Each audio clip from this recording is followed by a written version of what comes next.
En la oscuridad se esconden historias, historias que forman parte de una lista prohibida, una lista que pocos se atreven a escuchar hasta el final. Bienvenido al listado nocturno, donde cada relato nace de hechos que jamás debieron contarse.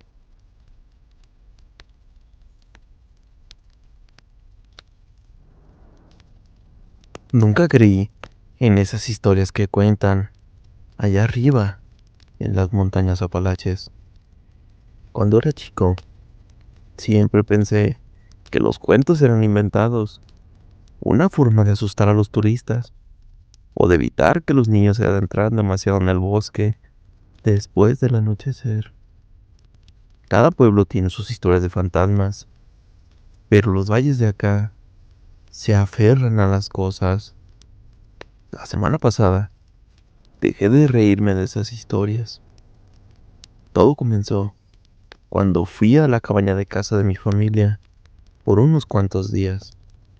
Solo yo y mi perro, Rex. Es un viejo perro ovejero duro, criado en el bosque, que no le teme ni a los truenos, ni a los osos, ni a casi nada. Esa primera noche, sin embargo, estaba comportándose extremadamente raro. No paraba de caminar por el pasillo, no dejaba de gruñir en voz baja cada vez que miraba hacia mi habitación. Intenté atraerlo con golosinas, incluso silbé, pero se plantó en la sala de estar, con el pelo erizado, mirando ese pasillo oscuro, como si algo estuviera ahí, observándonos. Debía haberlo notado. En algún momento, justo después de la medianoche, estaba acostado en mi cama, mirando ese largo espejo junto a la ventana. Siempre había estado ahí. Era una cosa vieja y deformada que mi abuelo trajo en una de venta de iglesia de hace años. El cristal tenía un tinte ligeramente color verdoso. Si lo mirabas demasiado tiempo, tu reflejo parecía moverse como medio segundo más lento. Esa noche, juraría que vi a alguien en él. Una mujer. Estaba parada ahí, justo al lado de mi cama, justo detrás de mi hombro, pálida, pálida como la ceniza, con el pelo negro, enmarañado y anudado, colgando sobre su cara. Llevaba un camisón azul fino y descolorido que se balanceaba, aunque el aire en la habitación estuviera completamente quieto. Parpadeé, me senté, y ella se había ido. Solo yo, Rex, gruñendo en algún lugar del pasillo, y ese espejo. Me dije a mí mismo que podría estar muy cansado, tal vez soñado con los ojos abiertos. Ni siquiera recuerdo haberme quedado dormido. Cuando desperté de nuevo, eran las 2:21 de la mañana. La habitación estaba completamente helada, tan fría, que podía ver mi aliento flotando frente a mi cara. Eso no tenía sentido.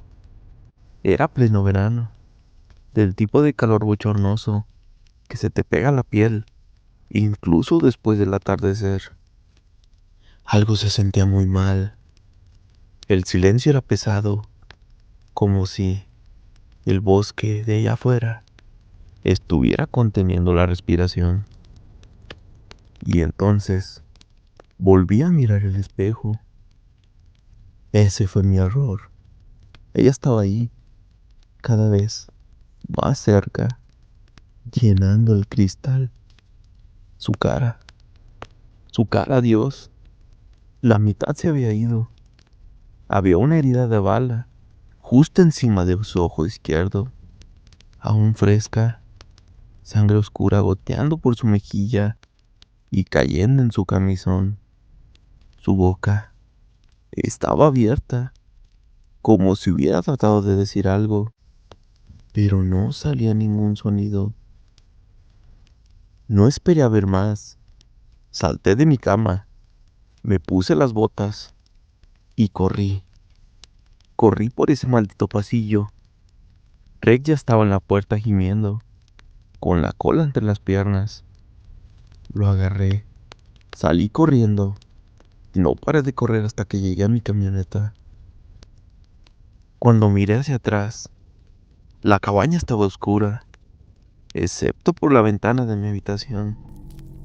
La luz aún parpadeaba, y entre destellos pude ver su silueta, de pie justo ahí, saludándome. Me quedé sentado en esa camioneta hasta que el sol comenzó a salir, con el motor en marcha.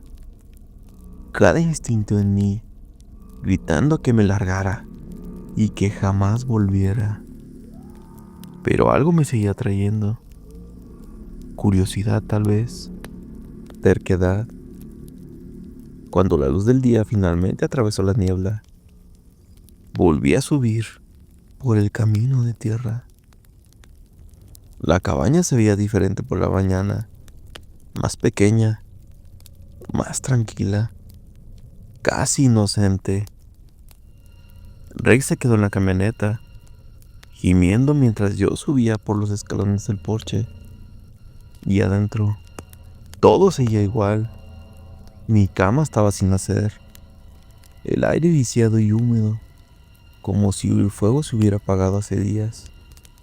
Y el espejo estaba roto, una línea larga y dentada que corría directamente por el medio, desde donde había estado su ojo izquierdo.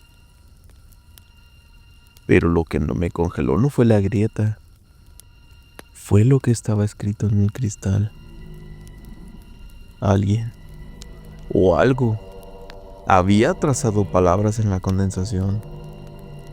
Las letras eran desiguales, manchadas, como si hubieran sido dibujadas con la yema de un dedo. No me olvides.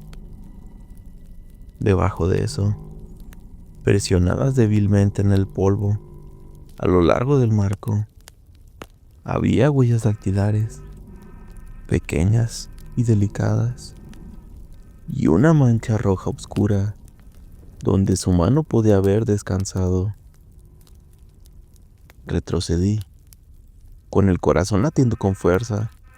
Agarré a Rex y bajé la montaña directamente sin mirar atrás. No le he contado a nadie sobre esto hasta ahora, pero a veces, cuando reviso mi espejo retrovisor, mientras conduzco a casa por la noche, juro que veo un destello de tela azul moviéndose en el reflejo, justo detrás de mí, en la oscuridad del asiento trasero.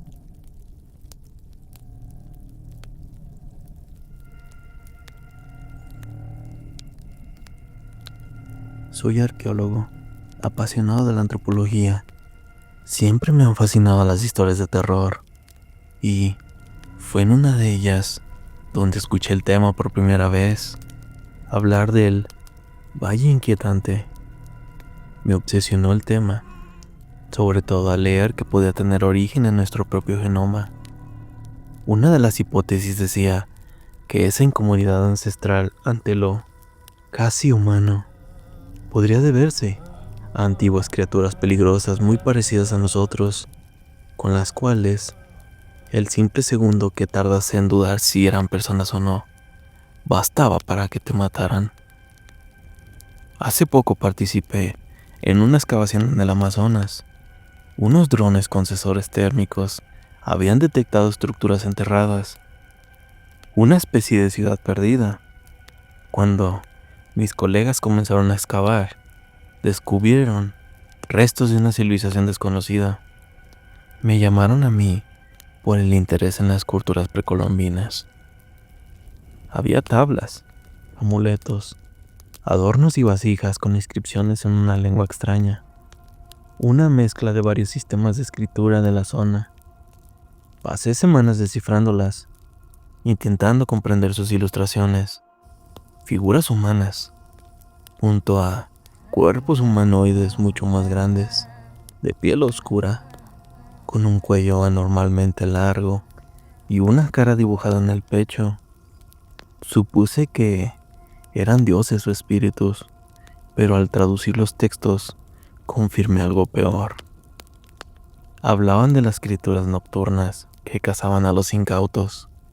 Las llamadas yatauquetas se hacían pasar por personas en la oscuridad, mostrando solo su cara y, a veces, imitando voces humanas. En una de las tablillas aparecían instrucciones para llegar a su nido. Eran ambiguas, pero cuando se las mostré a mis compañeros, decidieron buscarlo. Cuando les contamos a los guías locales lo que buscábamos, todos se negaron a acompañarnos. Solo uno aceptó, a cambio de mucho dinero. Los demás decían que en ese lugar vivían espíritus malignos. Al mencionar la palabra yatauqueta, se persinaron. Aún así, pensé que solo era superstición. Tras días de búsqueda, encontramos el lugar. La entrada de la cueva estaba oculta tras una marañada de enredaderas. Dentro, las paredes estaban cubiertas con pinturas rupestres, figuras humanas rojas, algunas mutiladas. Cuando más avanzábamos, más opresiva se volvía la oscuridad. Al final del túnel encontramos camas de paja y montones de huesos. Los más antiguos eran humanos, otros de animales. Salimos cuando ya no quedaba luz. Mientras regresábamos, escuchábamos ruidos entre los árboles. Nuestro guía dijo que eran cantos de apareamiento, pero juraría que escuché una voz humana. Días después, mientras se gestionaban los permisos de investigación, comenzaron los rumores. El personal que acampaba junto a la excavación decía oír voces por las noches. Muchos se marcharon. Ya con el equipo reducido, la excavación se canceló. Yo regresé a mi casa y a mi terreno entre Sevilla y Mairena. Al principio todo fue normal. Ya hasta esa noche, mis animales estaban inquietos. Los perros ladraban sin parar. Los gatos bufaban y los pájaros no dejaban de piar. Pensé que serían lobos, así que tomé mi rifle y salí. En el pequeño bosque que tengo cerca, escuché muchos aullidos, aunque algo no cuadraba. No eran lobos, era un sonido gutural, como un mono aullador. No hay monos en Sevilla, pero recordé que en el Amazonas sí. Me quedé quieto, helado. Aquella noche no podía ser real. Corrí de vuelta a casa. No pude dormir, repasando una y otra vez lo que había leído sobre los yatauquetas. Entonces, encontré relatos parecidos en varias culturas del mundo, incluido en Europa. Las noches siguientes fueron un infierno. Golpes en las ventanas, susurros. Mis animales se volvían locos, y yo también. Pedí vacaciones en el trabajo, por no poder rendir bien. Y ayer por la noche, harto de todo este infierno, salí con el rifle y disparé al aire. Entonces, el silencio que le siguió fue absoluto. Entonces lo oí. Voces, las de mis vecinos, la mía propia. Voces con acentos distintos, como ecos del Amazonas. Corrí dentro, cerré todo y subí a mi habitación. Al echar la cortina lo vi. Un cuerpo negro en mi puerta. Era grotescamente musculoso, con un cuello desmesuradamente largo que terminaba en una cara humana completamente blanca. Le disparé. El chillido que soltó me heló la sangre antes de perderse en la oscuridad. Al amanecer, encontré rastros de sangre en la puerta. Recogí a mis animales y huí a casa de mis padres. Pensé que estaría a salvo, pero esa misma noche los ruidos volvieron. Mis animales se agitaron. Bajé corriendo para advertirles que no abrieran la puerta. Y entonces escuché sus gritos. No me dio tiempo de armarme. Cuando los gritos cesaron, supe que estaban muertos. Ahora estoy atrancado en mi habitación. Golpes en mi puerta. Hablan con la voz de mi padre. Quieren que salga. He mirado por la ventana. La calle está llena de ellos. No sé qué hacer.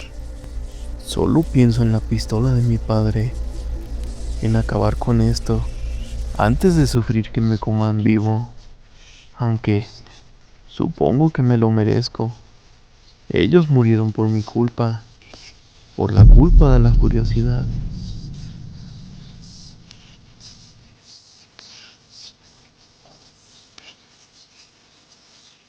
Cada historia deja huella. Y todas terminan en el mismo lugar. Listado nocturno. Buenas noches.